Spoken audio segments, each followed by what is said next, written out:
person here, sitting here tonight, has a story to tell. And people forget that they're part of a narrative. Every single person has a narrative and has a story. Stories are important. And you can't be shy or inhibited about the story you have to tell. By just coming in and saying, yeah, I really want this job and here's all my experience, and you throw all this stuff out and it doesn't add up. So tell a story why you've done everything, why it makes sense, and why you should be in this next job or position. Last thing, if you're a leader, and particularly in this town, tell me something new. What's the value add in what you have to say?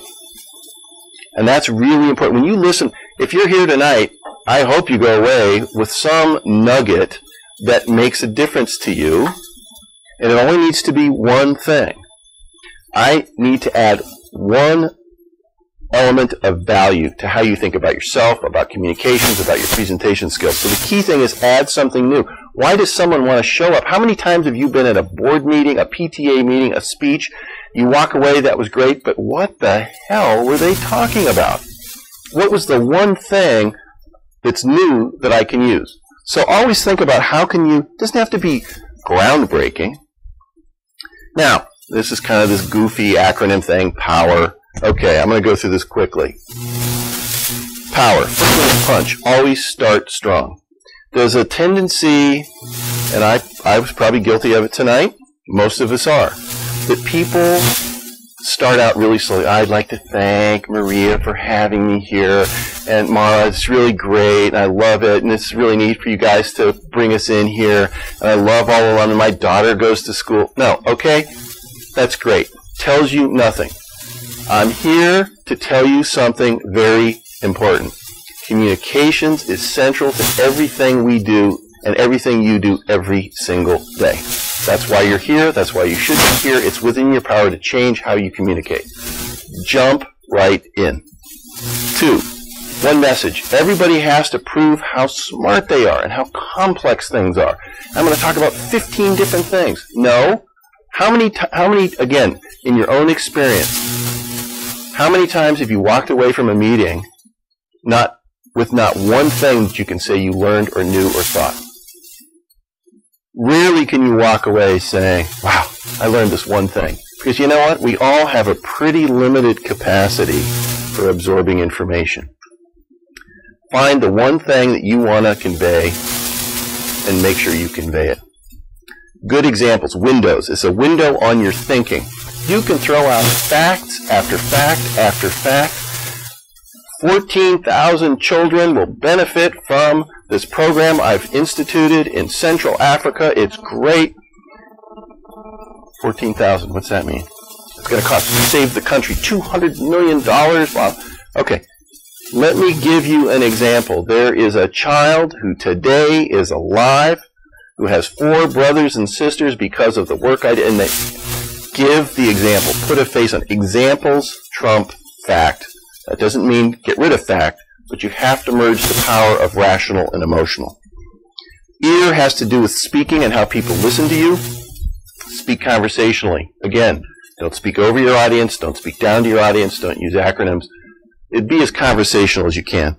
And again, sort of to complete the diamond, if you will, you start strong, you flesh out what you're going to talk about with example, and then come back to ending strongly. And you should always be planning your ending from the moment you start speaking.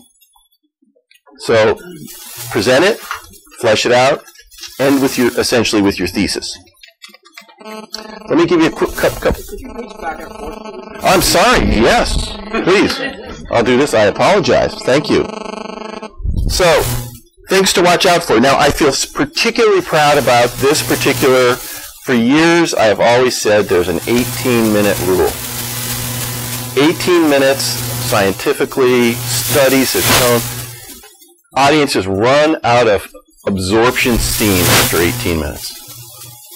And guess how long Barack Obama spoke in his inaugural address? 18 minutes! So I was very happy. That's it. If you can't say it, pack it in, go home. It's not worth it. I don't care if Bill Clinton was great at an hour and a half. You know what? You don't absorb it after 18 minutes. Every single thing you have to say. So don't go too long.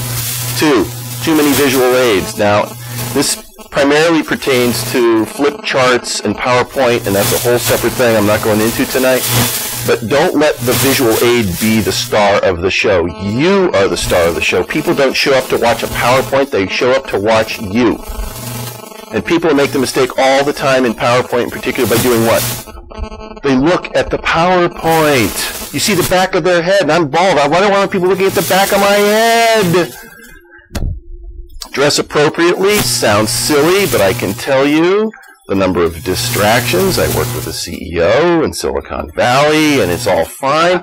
And he crosses his legs, and he's got the goofiest goddamn socks on, and everybody goes and looks at his socks. And women often tend to have bangles that, and so you have. It sounds silly, but That's the Silicon Valley. Okay. No, it's human culture to look at the socks. It's their culture to be like they are. People sense fear, so be at ease, and that's a very difficult thing, by the way. Some people are just plain intimidated by public speaking. I don't look forward to it. I don't relish it. I'm not comfortable with it. But there are ways and techniques to try to be calm. And the best way to be calm is to know that you're in control, that you've rehearsed, that you know the toughest questions that anybody can ask you. So the key is to try to be at ease. Too many directions. How many times, again, do you know people going in a million? I just have one more thing that's really important that you need to think about. And they add one more thing and one more thing. And they take you away from the core message of what needs to be said. And again, I get back to, there's really only room for one main outcome in any interview or any public interaction.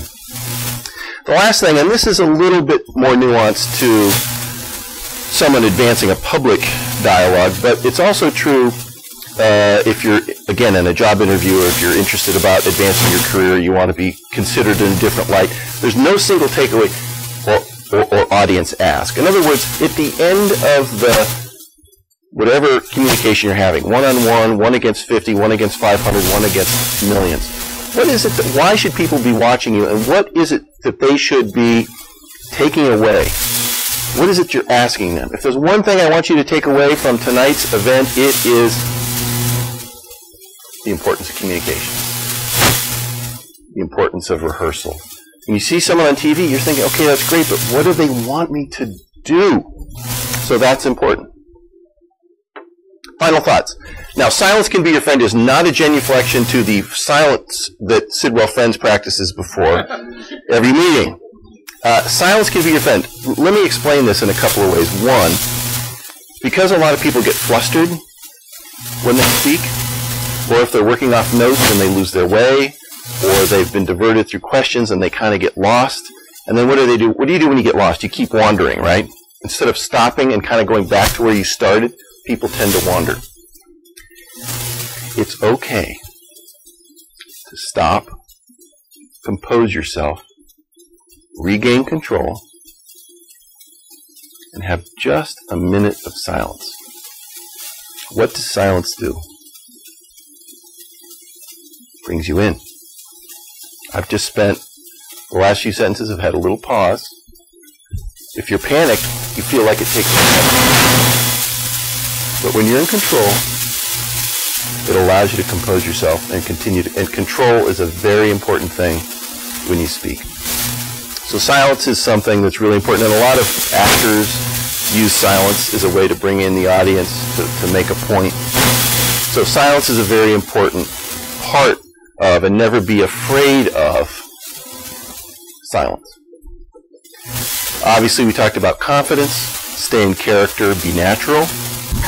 You know, there are some people who completely morph into some other person when they get in a public environment.